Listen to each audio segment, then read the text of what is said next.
So welcome again, everyone. To introduce myself, my name is Shelby Phillips. My pronouns are she, her. And welcome to the first part of this virtual three-part series, Collective Power Training for Building Community Collaborations.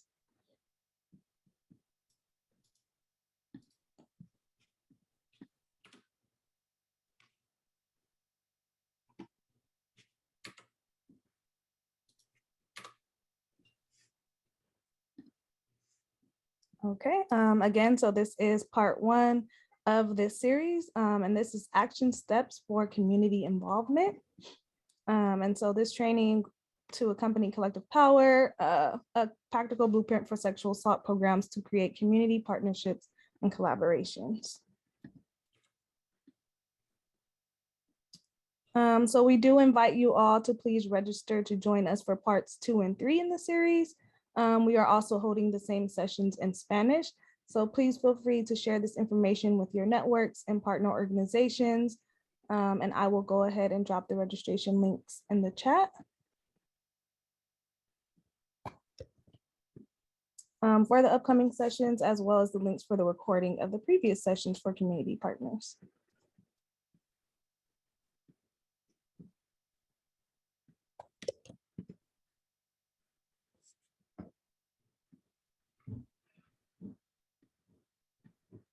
Okay, before we get started, I do want to do a few housekeeping items on how to use Zoom, even though most of us are probably familiar with it. So we do have the text chat where you could use to ask questions or answer questions, and also use it. Most of you have already used it to introduce yourselves. I'm not sure if there are polling questions on this session, but if so, the window would appear on your screen and you will be able to interact with it as those questions do come up. If you have any trouble joining your computer audio, you may dial in by phone. So in the bottom of your Zoom window next to your microphone, you could choose to join by phone and it should give you the numbers to dial. The slides and recording for this session will be made available after the training. And we do have closed captioning available. So if you choose CC or closed captioning in the bottom of your Zoom window, you should be able to access that.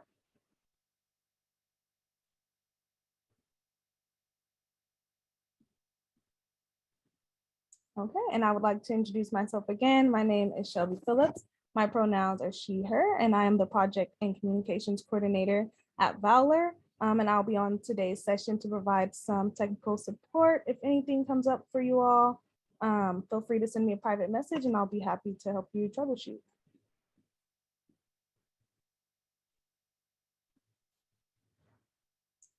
Okay, so without further ado, I would like to pass on the mic to your presenters for today, Ms. Ashley Klein Jimenez and Priscilla Klassen from Valor. Hi, everyone. I'm Ashley. My pronouns are she, her, and hers, and I am the Director of Prevention at Valor. Priscilla, I'll pass it to you. Thanks, Shelby and Ashley. I am Priscilla Klassen. My pronouns are she, her, hers, and I am a project coordinator at Valor. And I am actually going to start us off today. So thank you again for joining us. We are going to be beginning the second half of our summer workshop series today. So that workshop series is on collective power. In our previous web conferences, we focused on agencies that encounter sexual violence within their communities and the communities they support, such as LGBTQ+ agencies, faith-based sectors, substance use and recovery services, legal services, industries, laborers, unions, campus communities, and agencies serving people with disabilities. As Shelby mentioned, this is the first webinar in a series of 3. The next 2 that we'll be presenting are working together in an equitable manner, and that will be on August 4th, and then sectors and sector-specific resources on September 2nd. And Shelby put the link for the previous sessions in the chat, as well as the link for registering for future sessions. So as a result of attending this first session, you'll be learning a bit more about partnerships and collaborations, understanding the value of each, as well as the process that we recommend to help make them effective. So we have our first audience poll. I believe we only have one, but I'm not positive. I think this is the only one. So you should have the poll up on your screen. Shelby, if you can launch that. Is your organization currently working on projects with community partners? So we have, it looks like we have a couple folks who have 1 or 2 projects. One person or one organization that has 3 or more projects, but it looks like most of you have, 1 or 2, and just a couple who don't have any current partnerships. So this is a great place for you all to be, because this will help you establish future partnerships. It will help you kind of guide you in a way that your current partnerships can maybe be built on a little more stronger foundation. Thank you all for participating in that poll.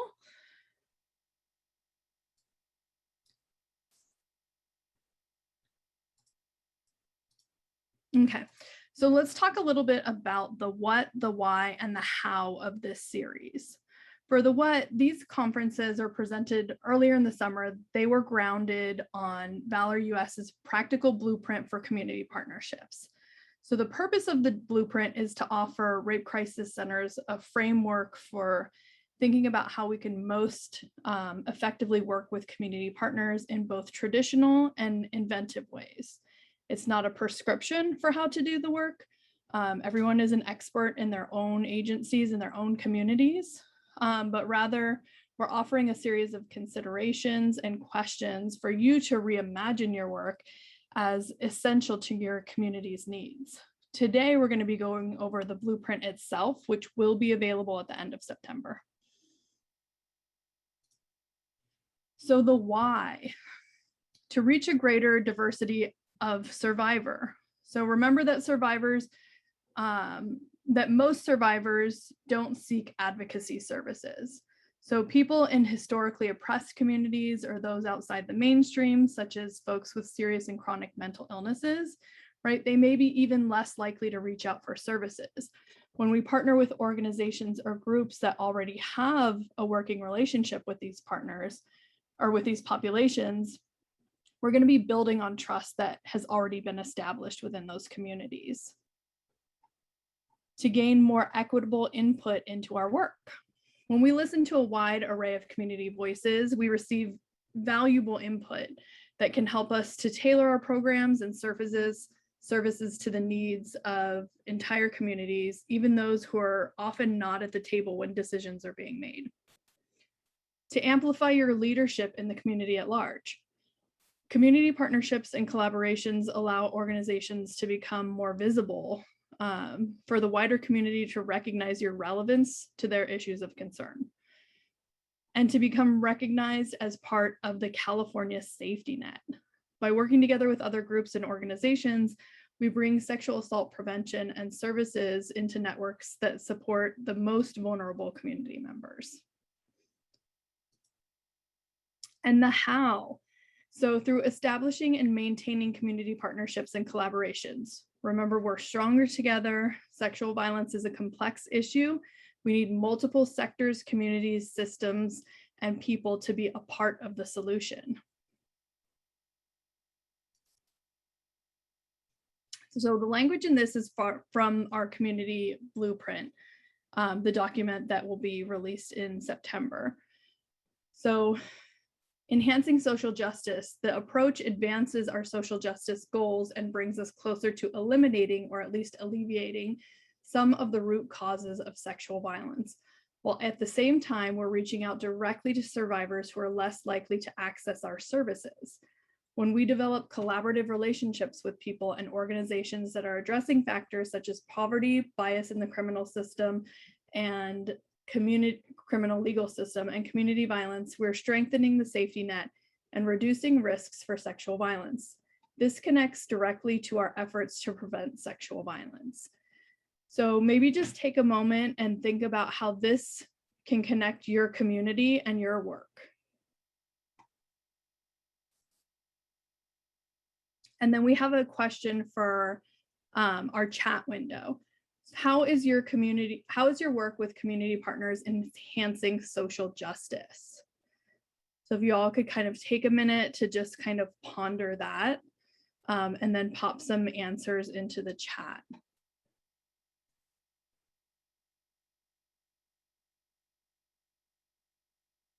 I know that's kind of a big question. How's your work with community partners enhancing social justice? So we'll talk about what relationship style kind of suits you. And then if we get any answers in the chat, we can kind of go over that. But I know it's a big question. So relationship styles, right? We have partnership and collaboration. So partnerships are really less extensive than collaborations. We have cooperation, and that is going to be an informal short-term partnership. So an example of that would be like a sexual assault program participates in a health fair that's sponsored by a hospital, right? You're just going there to kind of provide your services and to inform, but partnering with them in a way that gives you access to their community. Coordination. So that's something that requires a little more commitment. It can be a shared project or program.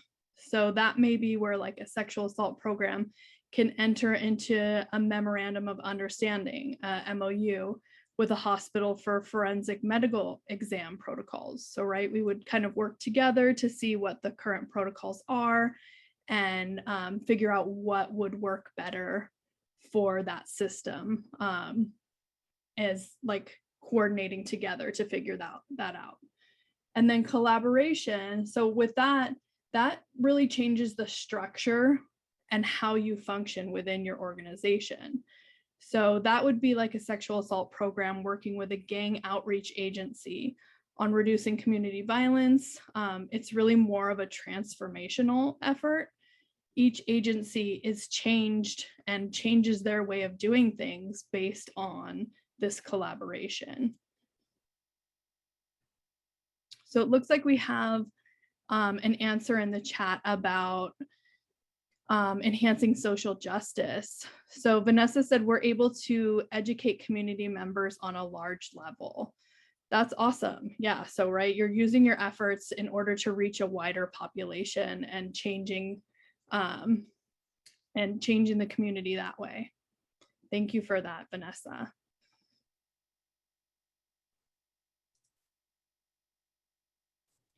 So convening for internal discussion. So one of the important steps in collaboration is internal discussion. It's really a necessary precursor to reaching out to other groups and organizations, meeting within your organization, meeting with your team. So everyone really needs to be on the same page within your organization before you can move forward and open up the dialogue to incorporate community partners. So you want to find out from your own organization first, what's the purpose of the partnership or collaboration? What investment or commitment will you make, or are you prepared to take input from others? What do you expect from your partners? What form of partnership or collaboration best suits the goals you're pursuing? And also kind of thinking about who would engage in these internal discussions within your organization. Like who would be the best team to get together to discuss these issues? Also wanting to know if there's a clear process and protocol for who in your organization can explore and commit to partnerships. Oftentimes we see that kind of less experienced staff members are the ones that get sent out into the community to do things like prevention programming. So it's critical that everyone be clear about who can make commitments to work with other organizations. Because if you're sending someone out into the community to make these make presentations and stuff, they might be making commitments that you don't necessarily want them making a commitment to. So making sure that everyone kind of knows what the process is. And then has there been any confusion about staff roles in making these connections? Those are all conversations you want to have. So consider the options. Current partnerships you can enhance or build on. Finding non-traditional partners by thinking outside the box, like connecting with non-traditional partners can further the goals that we've already discussed, such as elevating diverse voices, extending your reach to survivors who might not otherwise connect with us. And then figuring out what's important, right? Can you find a common ground with you and the organizations that you're planning on partnering with? Do your values aligned? Are they mismatched, right? That's something that can cause a lot of conflict in partnerships. If you realize down the line that maybe you don't share some of the same values. Can this relationship help you reach underserved people or communities? What happens when you have common interests, but some of your values have diverged? Have any of you ever faced that situation? Let's see, I'm going to look into the chat for a second. It looks like Carol said, we're working with law enforcement in looking at training and education about sexual assault and domestic violence, how to respond to these types of calls, and looking at existing policy. We're also working with school districts to expand our prevention efforts. Great, so that's another example of how you're partnering with communities and enhancing social justice. Thank you for that, Carol. So back to the question, have any of you ever faced a situation within your collaborations where some of your values diverge? I know that that's something that's definitely come up for us, right? Oh, is the sound going out for anyone else? It looks like Anna's sound has gone out. Is everyone else good? Yeah, it looks like it might just be you, Anna, maybe. Oh, sorry, I mean Anne. Oh, you can't hear me say Anna anyway, so. Okay, so if anyone has examples of that that you would want to go over in the chat, that would be good. And also, who are you currently partnering with? Right, that's something that I know a lot of you said that you have 2 to 3, some 3 or more partners. So who are you currently partnering with? I know Carol said school districts, right? And law enforcement. Those are great examples of community partners. So one of the partnerships that we currently have here at Valor, we're partnering with the ARC of California, which is a disability service provider for folks with intellectual and developmental disabilities, on a project called CA Leads, which is California Advocates Leading in it's such a long name and I was not part of coming up with it. Ashley, help me. Leading in engagement. She's gonna pop it into the chat. I'm so terrible. I've said it a million times, but I haven't been working on that project for the last few weeks, so it's not in my head right now. California Advocates Leading in Engagement and Advocacy in Disability Services. So yeah, we've been working on that project with the ARC of California. And it's been a really long process that has, we're still in the midst of it. It's still going to be a few more years that we're working on this collaboration, and hopefully we're going to set the groundwork that it'll be a long-standing partnership. Vanessa shared legal, nonprofit legal aid, the Wellness Center Foundation, Los Angeles College and USC Medical Center, Rio Hondo College, East Los Angeles College. That's awesome. We also have a campus coalition that we partner with. And Rio Hondo and East LA College are some of our partners as well. So that's exciting that we all kind of have these connections. And now I'm going to turn it over to Ashley so she can talk about timing issues. Thanks, Priscilla. I mean, one thing that I think I just want to kind of point out off the bat that this community blueprint has really helped me to see is that so many times when we say we're like part of a collaboration or we're working in collaboration with people, it's really more of like a cooperation or a coordination. And so I think the community blueprint is such a gift to be able to really separate out what those different types of relationships kind of like look like and require. Thanks for going over all that. So when we talk about timing, there's some issues that we have to kind of think about. If we really want robust partnerships that go beyond just like, doing an event one time a year for Sexual Assault Awareness Month, then we really have to start having conversations with organizations and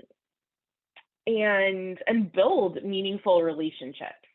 So sometimes, and I think so what you're seeing on this slide are just a series of kind of considerations for us to think about.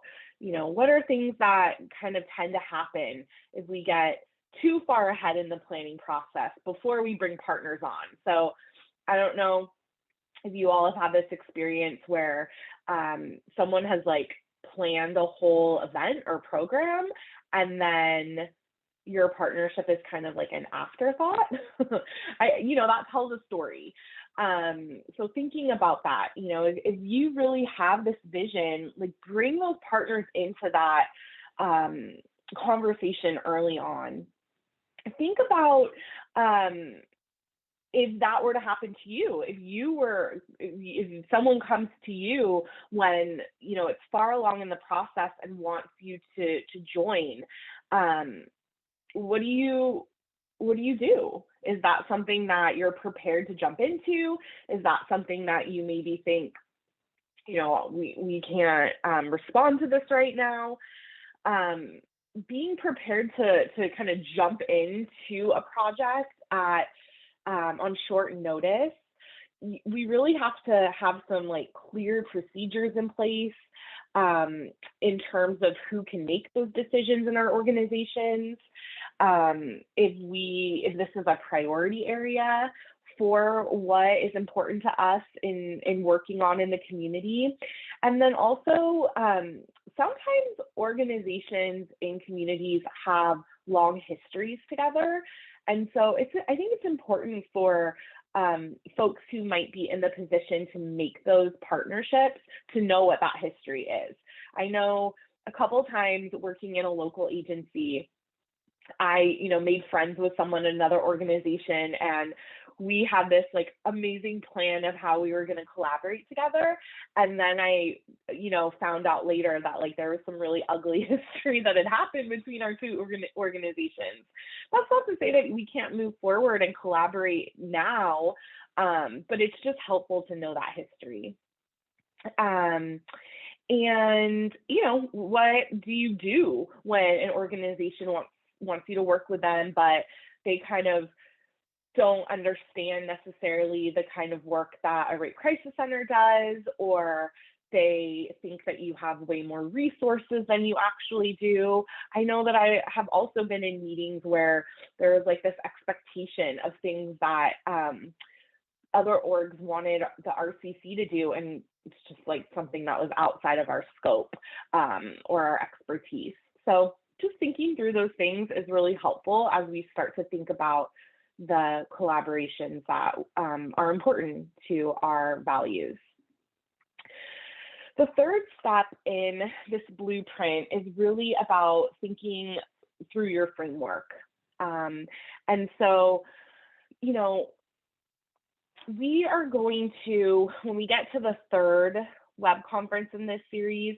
We'll go over these sectors that are on this slide more in depth, and also provide some resources specific to these sectors that are represented here.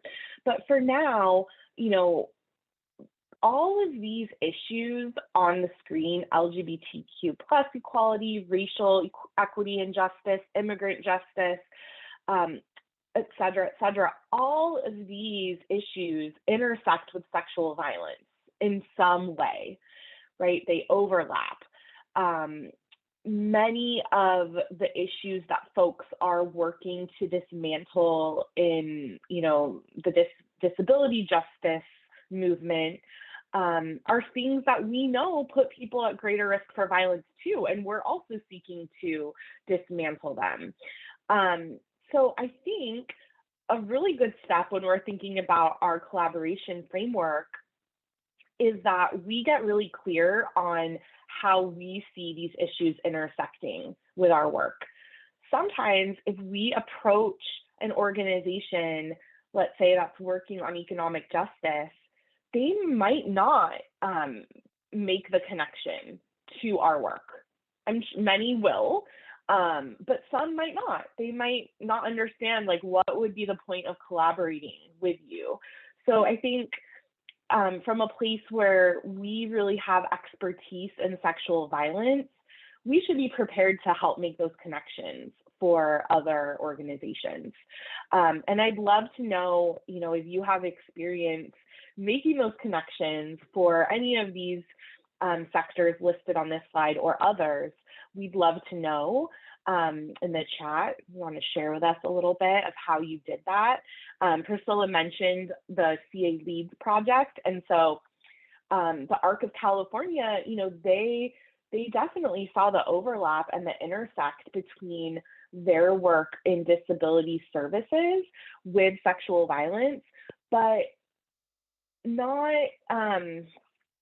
as expansive as we were able to help them see, right? They knew that sexual violence was a serious issue that was impacting a lot of the folks that they work with in the disability communities, but didn't necessarily know some of the nuances and some of the connections that can really make people more at risk. And so that was something that we brought to that relationship. They brought a ton to the relationship as well, but it helped to really get clear on how we saw the intersections. And so, you know, question for you all is, what is the value of looking at these intersecting issues? What do you see the value? What's the value in seeking partners who are already involved in work on those issues? One thing we say a lot at Valor is we really believe in collective power. We really believe that we're stronger together. And so we know that we can't solve the issue of sexual violence, the problem of sexual violence on our own. We need partners. We need people who have expertise in other areas. And so just throwing that question back to you all, would love to get your thoughts. What is the value of looking at these intersections and seeking partners? If we move on to the fourth step in our blueprint, it's talking about how do you make those connections with potential partners. And so there are some more considerations for non-traditional partners that folks might think about partnering with. And so some examples that are listed on the slide include doulas and midwives, patient advocacy organizations, youth serving organizations. So I think, you know, schools that's a huge youth serving organization, but also some of the after school programs, Boys and Girls Clubs, are people partnering with, you know, I'm trying to think of other examples. They're like sports teams. There are so many other youth serving organizations out there that could be really great partners if we're trying to reach young people. Promotoras, so health outreach workers, pride centers or groups, organizations that are representing specific ethnic or racial groups, media projects. labor unions, and local businesses. And I know a lot of rape crisis centers throughout the state are working with non-traditional partners, including some of the ones listed here. So again, love to have you weigh in the chat if any of these you're working with, or maybe there's others that we haven't listed here. So another question for you all is, how do you find community partners? I think I'm going to put it in the chat too. How do you find community partners?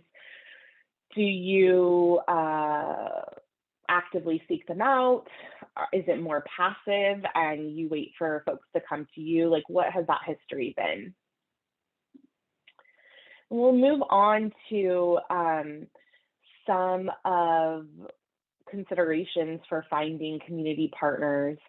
You know, this web conference is really focusing on different sectors that you might just consider. In our third session of this web conference series, it'll go a little bit more into detail. Thanks, Priscilla. I thought it was just me. What is happening? But you know, some things that folks can do is, if you're having a hard time finding community partners, is checking out, you know, there are lots of national organizations that have local affiliates. You might do some research. You know, social media can be a really good tool to do research on who's working on what issues in a local community. And then, you know, thinking about, sometimes people get profiled, organizations get profiled in the local news. Sometimes it's honestly, you know, you go to more of a like partnership type of event, and that's where you find your community partners. You find the people that you actually want to do some deeper collaboration work with. I think a lot of organizations do, you know, community outreach events, and so that's another great place to find community partners. Priscilla, I'm going to pass it back to you to go through step 5. Thanks, Ashley. So doing your homework and checking your privilege. So these are important things to research before entering in partnerships with other organizations. You want to be able to come to the table with some knowledge about the topic and how it intertwines with sexual violence, kind of like how Ashley was talking about, right? Making sure that you're entering into relationships with folks who may not have considered the ways that sexual violence shows up in their communities, or they may be aware of some of the ways, but not the nuances. So making sure that you're knowledgeable about the topic. You may find it helpful to identify various organizations before choosing one to work with. Like with our project in the IDD field that we were just talking about, many folks have positive views of certain organizations, but upon further research, right, you might find out that some of those organizations aren't actually doing very well at including the voices of folks that they intend to support. Many long-running organizations have a history that may predate some of the folks involved in the projects currently. So again, kind of like Ashley discussed, right? They might have a history between the organizations that you'll want to be aware of, right? It's helpful to do that research so you can kind of learn and grow from those past experiences. Checking your privilege, right? So examining your own biases and assumptions, making yourself visible within the community on an ongoing basis, right? You don't want to just show up and immediately make a demand of someone. You want to make yourself active within that community and available, so that way you're not just showing up and having all these asks every time you show. Providing resources and equitable funding. So making sure if your organization is the one that receives a lot of funding, that your organization is the one that is able to kind of financially support the project. And then focusing on creating strong, authentic partnerships. Also approaching with humility, right? In our second webinar series in the Blueprint series, working together in an equitable manner. So that's going to focus on the how-to aspect of building equitable relationships. But for now, remembering that you're going into other people's homes, right? You're going into an organization that is not your own. So you have to approach with respect, and make sure that you're being humble, right? You're not coming in and saying, well, here's what we need to do, and here's what we know, and here's why, right? Finding out about how their organizations operate, learning some of their lingo. Okay, we all know within our world that we have lots of fun abbreviations that are really difficult for people if they're outside of this sector. So making sure that when you do approach other sectors, you're learning some of their lingo, so that way you can participate in the conversation as well. Don't tokenize, right? That's a big one. Give everyone at the table full respect and inclusion. Okay, so these are all super important. And then most importantly, right, listening. Listening is our superpower. No one wants to have someone come into their organization and steamroll them and tell them all the things that they should be doing, right? So coming in, being humble, making sure that we're listening to these communities that we are hoping to work with. And then I'm going to pass it back to Ashley because she has some great experience with creating compelling invitations and incorporating folks. Thanks, Priscilla. We'll see about that. But actually, I want to just pause on what you were just sharing, because I think, so I know for me, in my experience working in local communities, I am so passionate about prevention and ending sexual violence. And so it is so easy to look at other organizations and sectors and to like think about the problems and what they're doing wrong and how they could do better. So I just love that there is a whole section on, humility and thinking about our own biases and privilege. It's so important because, I don't know if anyone else on this web conference has had this experience, but I had a partner, meaning relationship collaboration, I guess, with an organization, and we were a standalone rape crisis center. We're not a dual agency, but every time they talked about our work, they talked about domestic violence. And of course, I know that the issues are intertwined and connected, but it told me that they weren't really listening. They didn't really understand what, like, that while they are very connected, their sexual assault and domestic violence are also very distinct, and that they didn't really understand what our organization did. And so, I think that I absolutely can do that to another organization, not hear what they're really about, make assumptions. And so I think like that learning the lingo piece is really important. But thinking about creating a compelling invitation, and Priscilla, if you'd go to the next slide, these are kind of just like kind of common sense things, but I think sometimes these common sense things, we forget about them when we are doing so much work and we are tasked with, multiple things in our organizations, not just doing outreach and partnership building. Sometimes we kind of forget just the basics of building a relationship with someone. And so I really encourage all of us to kind of go back to that. In any relationship in your life, whether it's personal or professional, like what are the things that work? What are the things that matter to you? Nobody likes to just be like, feel like they're being used, right? We're not collaborating with an LGBTQ center, so we better go find one. Like, people don't want to feel like that's why you're coming to them. They want to build a relationship, to know that it's reciprocal.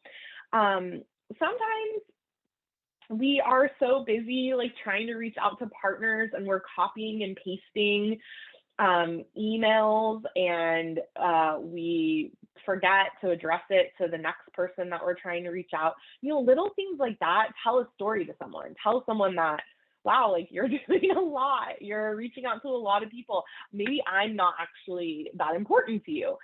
And that doesn't go very far in trying to build a relationship. Right now we're in a time where we're doing so many Zoom meetings and so many virtual meetings. So I know this slide says consider meeting over coffee. If that's something that is safe and people feel comfortable with, that's great. As I've been trying to build new relationships the last 18 months or so, try to give people options. Like we could do a Zoom, we could just do a phone call. So I just think, like, how do you want to be kind of courted in a partnership or a collaboration? I also think this last bullet point is so important. Taking a mutual aid approach.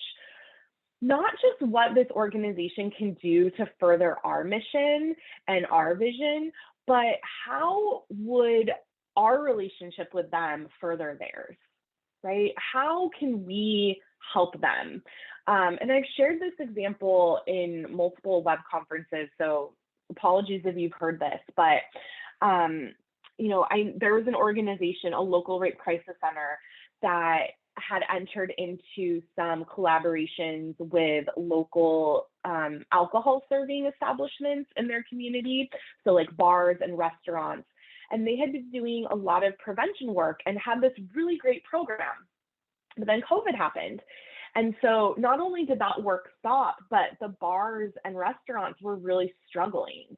And so instead of the Rape Crisis Center just kind of walking away and saying, like, we'll pick up where we left off when, these restrictions are lifted, the Rape Crisis Center thought, well, how can we continue to support this collaboration that we have? How do we continue to support these relationships, sustain these relationships? And so they did little things, like they would post on their social media, don't forget that, this restaurant is doing takeout. Here's their menu. And it really showed the bars and the restaurants that, like, this was a mutually beneficial relationship. They weren't just doing it because they wanted to stop sexual violence, but they also really saw the bars and restaurants as an important part of their community. And so what happened was, when restrictions started to be lifted, this wasn't in California, by the way, it was in another state. But when restrictions started to be lifted, the bars and restaurants were like, yes, let's get back into our program. Let's get on board. Like, you help sustain us. And we really appreciated that. And so again, it's like such a small thing, but it really made a difference in that collaboration. So putting a question back on you all, and that is, we're wondering, what strategies have you found helpful in kind of doing that initial engagement of partners? Do you have a strategy? I swear I remember someone saying that they like take baked goods to a partner organization that they're interested in working with. So that was a strategy. I think everyone appreciates food and treats, but is there a strategy that you have? Is it a phone call rather than an email? Is it, what is it? We'd love to know and learn from you all. As we move into the 7th step, this is really about, as you think about moving into a collaboration, beginning with some conversations, just some, before you do an ask or try to involve them in an actual program, policy, procedure, event, really thinking about, how do we connect? And so there's some questions that you would want to address when you're approaching new partners. The more you know about their organization, the more you know about the populations that they serve and what their work looks like, the more you're going to be able to make those connections about how partnering with you will be useful to them, right? So be prepared to think about why they should take up the sexual assault issue, why they should share resources with your agency, right? Like we have to make those connections. And one way to do that is, like Priscilla said, listening, asking about their organization, asking, knowing the history. I think rape crisis centers, we're very proud that we've been doing work in communities for decades. We're very proud of the movements that rape crisis centers were born out of. Other organizations have similar stories. And so asking those questions and getting to know can often, really strengthen and deepen those relationships. We can, Priscilla, if you go to the next one. So this is some feedback that we got from RISE in San Luis Obispo. And it says, you don't need to start big. Start with coffee dates, virtual or in person. Treat other organizations, groups, and people as the experts that they are. Say that you want to talk about how your program or agency can better meet the needs of the community, and you're interested in their honest opinion and feedback. Valuable partnerships need to start with relationships. Schedule in one a week or one a month to have that connection, and when things come up, lean on them. It will naturally grow over time. Relationships really take time, and that's okay. To be able to sustain relationships, you have to actually approach people as people, right? We have to get to know people as the individuals and then as the organizations that they make up. And that really goes far. So I love this advice from RISE. Asking the organization, like, were you familiar with us before I connected with you? What has your experience been like working with us? What are things that you've heard from your community about the work that we do? Asking those questions and really just like letting it unfold, I think, can take us further. Priscilla, I'll pass it back to you for step 8. Thanks, Ashley. So step 8, plan evaluation strategies and use assessment tools. So it's important when creating a new group environment to normalize feeling a little bit overwhelmed about assessment and evaluation strategies, especially if that's not your area of expertise. So reminding people that they can reach out for help. When it comes to assessments, projects are stronger when they're based on a thorough assessment of the problem, and when they include community and survivor voices. So in assessment, you want to identify the problems that you want to tackle, determine the scope of the problem, and see how different community groups and organizations view common problems. In evaluation, you want to determine whether or not you are achieving your objectives. You want a baseline and scheduled evaluation points, right, to see kind of where you started and where you're going. And all of these should be incorporated into your project from the very beginning. So some of the most important parts of collaboration are assessment and collaboration. Like I think I just said that. I don't know. One of the examples that's featured in our blueprint is this Canadian project. In the assessment process, they utilized focus groups as well as surveys, which were conducted both before and after the project interventions to see what interventions could be useful, and then determine if those interventions were in fact successful.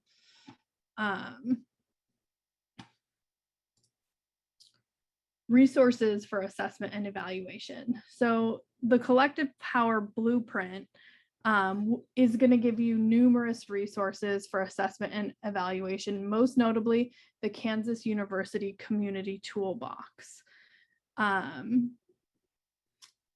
I want to encourage all of you to add assessment and evaluation skills to your own personal skill set, and know that even while you are doing assessment and evaluation, you can still seek out expert help and consultation in order to assist you in the process.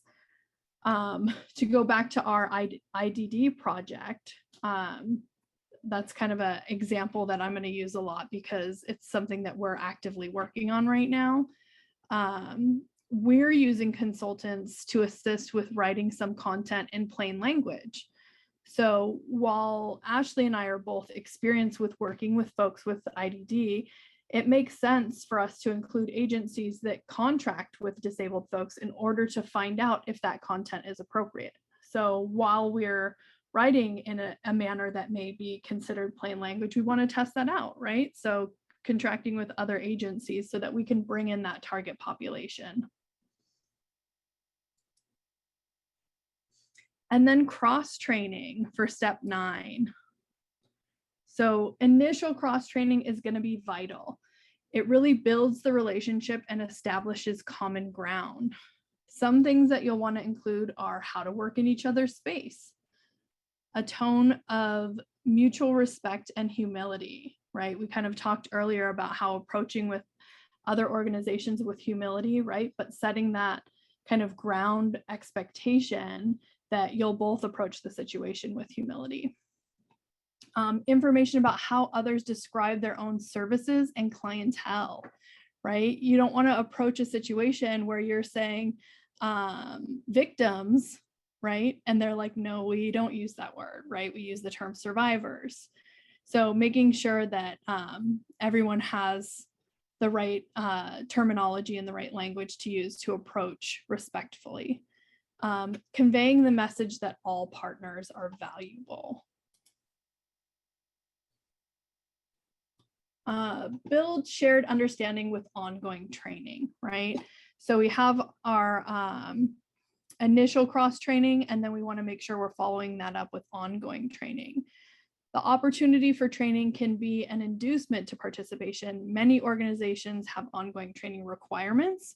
So tackling training together can be a wise use of resources.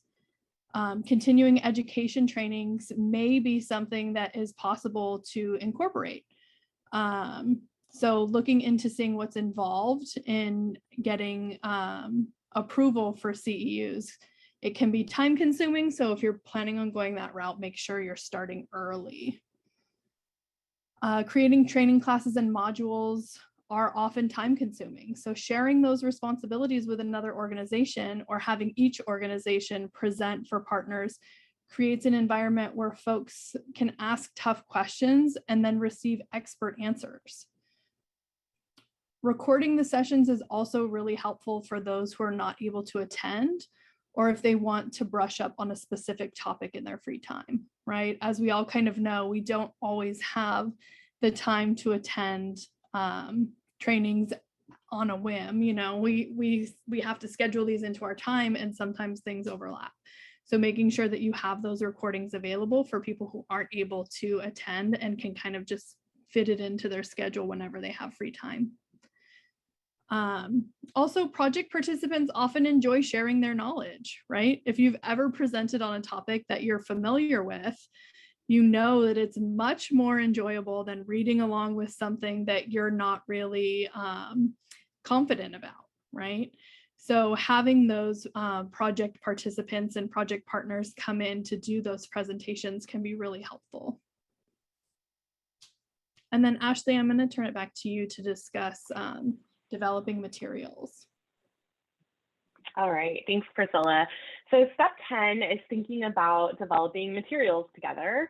And when we think about developing materials together, I think there's like lots of different places we can go. So these are some examples of thinking about like innovative resources and outreach materials that you might decide to collaborate with a group on, an organization on. So creating a multidisciplinary manual or guide, building a resource list that draws input from multiple people, creating training materials. That's something that we'll be doing with our IDD project is the two organizations, Disability Service Provider Organization, Sexual Assault Coalition, going to come together to develop training materials that we can then share with both of our audiences. Similarly, developing outreach information and contributing to each other's social media accounts. I'm interested, if you have other examples, feel free to share, or if you've seen any of this and have seen, like a good example of resources or outreach materials that came from a collaboration. I'm trying to think really quick for an example. I'll have to get back to you. I think campuses and rape crisis centers have done a lot of this, have created some really useful materials as part of their collaborations, but I know that there has to be other examples. So if you think of one, let me know. When we think about like a communications plan, I guess the first question is, do you have a communications plan at your organization? And if the answer is no, you might consider how you could build that into the structure of your work. It can be really useful to have a written communications plan because when you're thinking about like how you communicate things, you don't necessarily want to be making decisions in the moment. You want to kind of have a framework for how you respond, how you give information to the community. And so if you're thinking about developing a communications plan jointly as part of a collaboration, you want to think about what will your social media communications look like? How will you release information? If both organizations are going to release information at the same time, are they going to different audiences? Does it look the same? There's just all of these like little things we have to think about. How are you going to agree about what you're saying, right? Like there's so much kind of discussion that needs to happen before we send out joint messages. And then who would be the spokesperson? Is it multiple people representing the different organizations that you're collaborating with? Is it one like centralized person? We actually do have a guide to communications plans that we'll be releasing in the future. So stay tuned for that. If this is something that's like new to you, it might be really useful.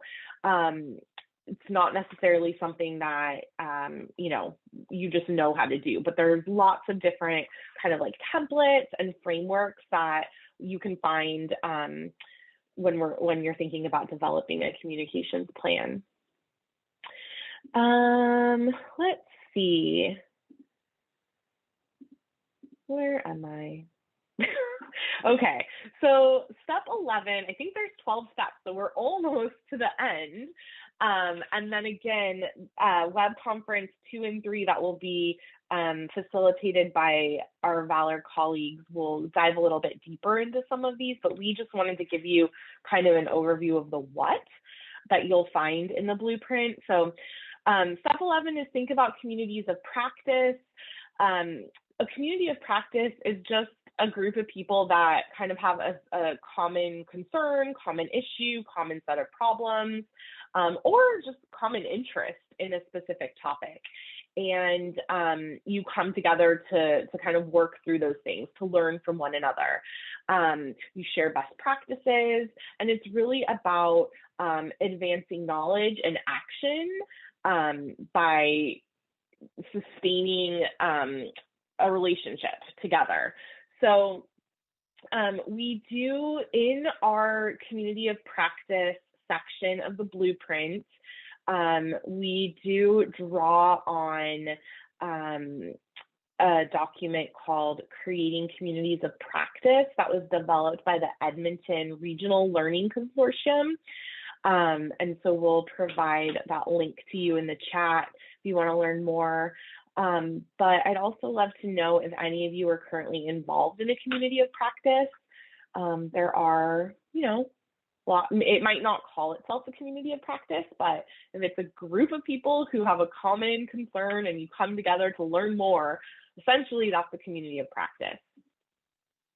There's different types of communities of practice. So, and so they're listed here on this slide, but there's, a helping community might be like a local resource community of practice that is sharing information about practical supports like food, housing, financial assistance. There might be a best practice community that is a group that comes together to set some best practice strategies for working with a particular issue, like, for example, people who have been trafficked. There might be a knowledge stewarding community, which would be like a group developing a body of knowledge about trauma-informed services or about community collaborations for social justice. An innovation community might look at like new models for addressing something. So an example could be addressing the challenges survivors may face in going through pregnancy, childbirth, postpartum. And so we think about it like, if that was the community of practice, who should be part of that? Well, it would be sexual assault advocates. Survivors should be part of that. Doulas, childbirth educators, midwives, maybe even doctors, gynecologists. And that would bring together like this amazing wealth of knowledge and experience to think about how do we support people going through this phase of life in new and innovative ways. And thanks, Bailey, for sharing that Coaching Boys into Men from Futures Without Violence has a community of practice. Yeah, so in that case, it's a group of people who are, I'm assuming, advancing, knowledge and practice in implementing Coaching Boys into Men curriculum. So that's a great example. I think I'm going to just take us right into step 12 then, and that is our final step. And of course, it's about sustaining these relationships. So there are some sustainability elements that we really stand behind, and they are listed on your screen. They include leadership competence.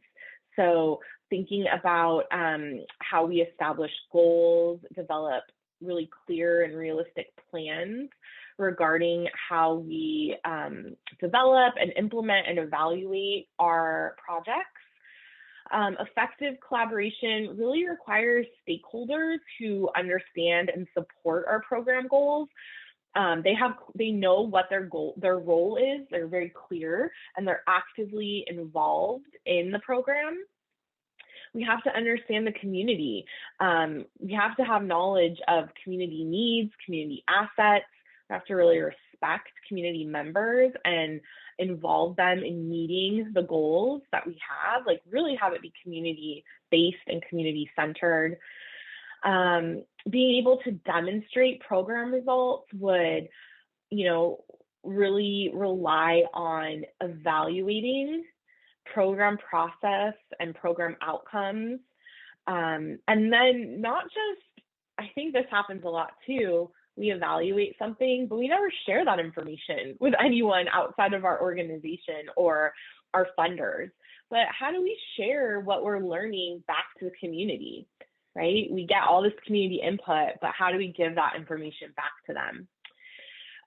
Thinking about, in order to sustain these collaborations, strategic funding, how do we get resources in place to offer ongoing funding for present and future programming? We need staff involvement and integration. We need staff to really believe in the goals that we have and be involved on some of the decisions that are being made and the activities that are happening. Again, sometimes you see collaborations, but they're really just held by like a single person. And that's not super sustainable, because what happens if that person leaves the organization? If no one else has been involved, likely that collaboration is not going to sustain itself, right? You're going to have to start fresh, building that trust and that relationship. And then program responsivity really is looking at how easily can we adapt to changes in our community needs. I think we are all learning a lesson right now about adapting and changing and meeting community needs through a pandemic, right? So we've learned a lot. And so going back to communities of practice, I'm sure there's lots of communities of practice around COVID adaptations. Finally, we do have some questions for you to consider before the second web conference in this series. And that's really, if you are currently in a collaboration or multiple collaborations, ask yourself these questions to try to understand how sustainable your project is. You know, did you even consider sustainability at the start of the collaboration? Are you doing evaluation? Are you documenting anything? Another thing that that happens a lot is we do these really successful, amazing collaborations, but nothing has been documented. We haven't told the story in a way that leaves a paper trail. So consider documenting the process and the progress. Are you, thinking, we say a lot that prevention is everyone's responsibility, but we don't do a lot of kind of building other people up to be part of prevention, right? We cannot prevent sexual violence alone. So how are we sharing responsibility for that across sectors? How are we involving all of these sectors that we're working with in being part of the solution? Have you thought about really making, community input and community collaboration part of the culture of the organization? Do we value what happens in the community? I've heard a lot of practitioners and advocates say that, they often get kind of questioned about some of the meetings that they attend or partnerships that they're involved in. And so that there might not be a culture of that at their organization. So we have to kind of consider, how do we start to build that to where our organization really does value those community partnerships and collaborations. And then, this is always such a difficult one, but such an important one, is thinking about funding sources, right? There can, think about, how do we kind of share resources? How do we find funding opportunities that could fund both of our programs, right? We share a mutual interest in something. It might not be specifically related to sexual assault, but we know we can make the connections. We can show that there is a mutual interest and impact. So those are some questions, and thanks, Priscilla, for pasting those into the chat that you think about between now and the next session. We finished pretty early, and so I never mind giving people back time in their day. But if there are any questions, we're happy to stick around and answer them. If anyone wants to share anything, we're a small enough group. I think you can unmute yourself if you want and not type in the text chat. But that is what we have for you. What are our reminders? Here are our reminders. This is, like I said earlier, this is the first web conference in a series of 3. I believe, thank you. We have the link to register for both. We'll be doing 3 sessions in English. This is the first of 3, and then we will repeat this series in Spanish. So those registration links are there for you.